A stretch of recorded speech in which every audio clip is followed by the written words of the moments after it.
अपरिचित पथ और दो लथपथ देह एक दूजे में घुसने की कोशिश करती हुई कोई कहीं नहीं पहुंच पा रहा। क्या होता होगा जब उस अपरिचित शरीर में भी किसी परिचित की ही गंध ढूंढी जाती हो तो? असुविधा होती है, यकीन मानो बहुत असुविधा होती है जब मेरे बिस्तर में कोई तब्दीली हो जाती है, जब मेरे परिचित वातावरण की ज्योमेट्री बिगड़ जाती है। मैं उस रात सो नहीं पाता। तब मेरे ध्यान में आते हैं ऐसे लोग जो ये जोखिम उठा लेते हैं।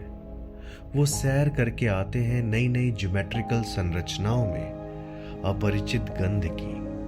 पर ये कैसा अनुभव होता होगा? मन को पागल बनाने जैसी कोशिश सा, जिसमें मन ही मन रूठा बैठा है।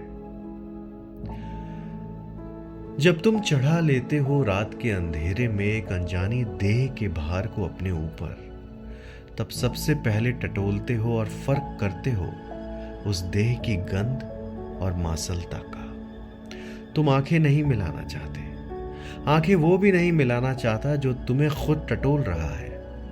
कई बार तुम मन ही मन अपने दुस्साहस पर आश्चर्यचकित होते हो, कभी खुद को शाबाशी भी देते हो। एक खेल चलता है जिसे खेलने वाले भी तुम, जीतने हारने वाले भी तुम, ठहाका भी तुम्हारा, रुदन भी तुम्हारा, इक्का भी तुम्हारा तो जोकर भी तुम्हारा। तुम आश्वस्त हो दोस्तों के साथ होने वाली अगली बैठक के लिए, क्योंकि तुम्हारे पास भी एक नई गंध का किस्सा है। आकर्षण प्रकृति का नियम है। व्यक्ति एक दूसरे से आकर्षित होने के लिए ही बने हैं।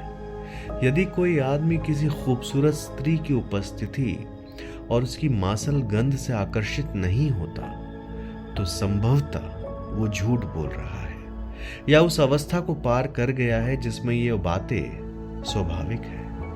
यही बात एक स्त्री पर भी लागू होती है। हाँ, आकर्षित होने के सबके अपने अपने मापदंड होते हैं। खेल खत्म और तुम ऐसे निर्मोही हो जाते हो जैसे कुछ हुआ ही ना हो।